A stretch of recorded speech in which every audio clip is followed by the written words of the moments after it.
behind them. Moving through the fourth and final turn. A very different kind of start than we might have expected. A totally different scenario without Guerrero in there. Checking the onboard cameras as the pace begins to pick up now. They come off the fourth turn. The field accelerates. The green flag is out.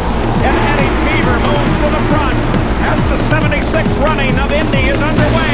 And look at Mario and Michael Andretti. They split and go around Eddie Fever. The Andrettis are in the lead. Well, there's been a feud between Cheever and the Andrettis, and boy, did the Andrettis take care of that feud in a hurry.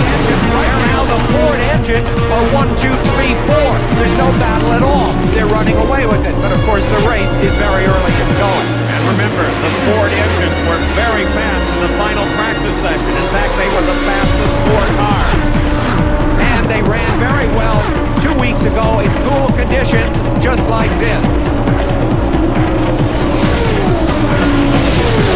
Watching the fight now for second place. Hey, also crashed. Look at the upper part of the screen. That is a crash almost identical to the encouraging there. Not as severe an impact. Roger Penske at 500-mile races this year. Boy, Tracy doesn't intend to make a mistake in this race if he can help it. Did you see how slowly he came into the pits? I think he's driving a very cautious and smart race. Allison Jr. in as well as Rick Gallus's team goes to work on that car. And Rick Mears in the pits. The Penske operation. These are all looking very routine. Mears and are happening on the 45th lap. Mears has to be an unhappy camper at this point. Down a lap to Michael Andretti, his worst nightmare. The Andretti Ford Lola combination is doing so well and showing the speed, and Mears is not showing engines, and one of them a Buick. Chevrolets, the new Chevrolet engine that you're seeing in Fittipaldi's car, not showing speed at this point. You notice how close that Michael came to the wall. Michael has this big lead. Things must be going awfully easy for him, but he has gotten the big lead by taking... Oh! Two cars involved. Well, there was an unavoidable crash. Another view of it. Gash loses control in the corner, slaps the wall. Now keep an eye on his car, Stan Fox. Pinched off by another car, fails to miss Gash's car. Stan Fox is also out of the race. Looking at it one more angle, Bobby. You know, one of the things that happens as you watch it, there's Gash out there hitting. Here comes the tires, the debris across. There's Stan Fox right there. You know, sometimes they don't know which to go for, the tire or the car. Pace car comes off. And Michael Andretti already anticipating the green flag, which flies. Acceleration pulls away from the rest of the field. Boy, look at the advantage he got on that restart. Oh, he got a run at him clear back at turn 3, Paul. He got about a 2-city block head start on him there. For all intents and purposes, this is a one-man race. War between Gash and Stan Fox. This is the view of this situation from Rick Mears' onboard camera. Mears had up ahead of steam. Whoa, Mears is going to be out of it too. Both Penske cars put out at the same instant. A single situation got the last time as the green flag flies on the 82nd lap of the Indianapolis 500. And look at, and another car, and that's Mario. This involves Mario Andretti. You see him moving over towards him. You still want to look.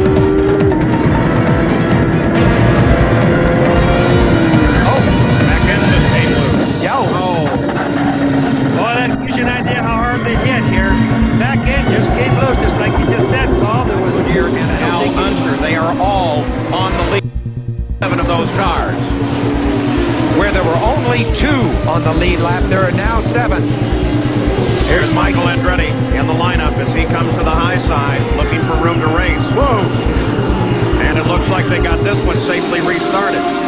keep in mind, some of the guys that are just ahead of Michael, theoretically, on the same lap.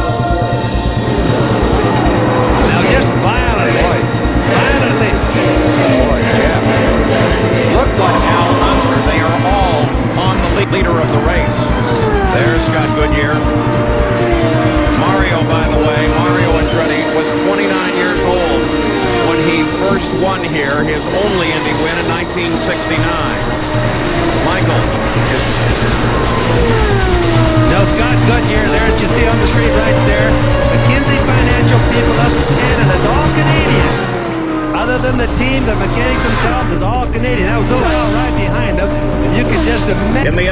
500, and Michael is slowing.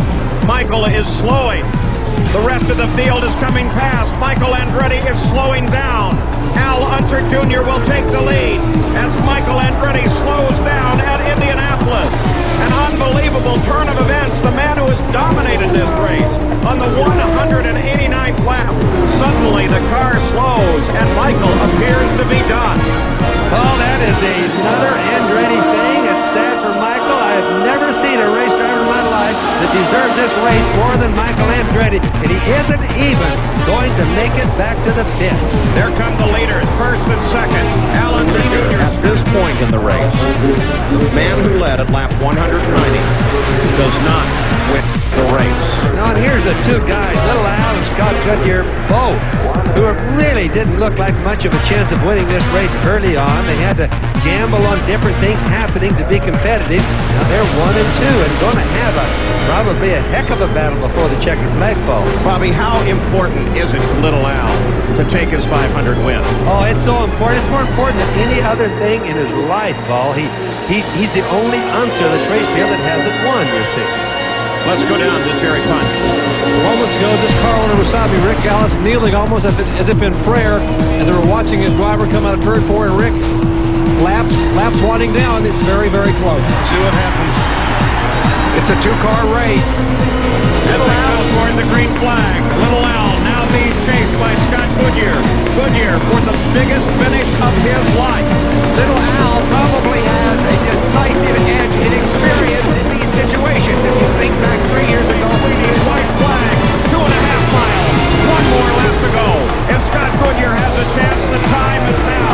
Don't forget 10 years ago, John Cox and Rick Mears raced on the last lap for the finish. John Cox won that one. That was experience over Rick Mears' relative inexperience. Will that happen again here in the backstretch? 223 miles an hour on the last lap. No traffic involved.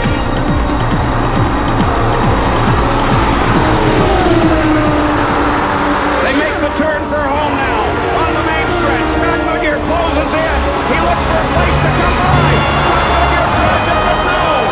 I believe that's the closest finish in Indy history. Closer than the race 10 years ago with Gordon Bob John Cox. And in Indy history, the two cars have actually finished abreast. In the closest finish ever at the Indianapolis 500.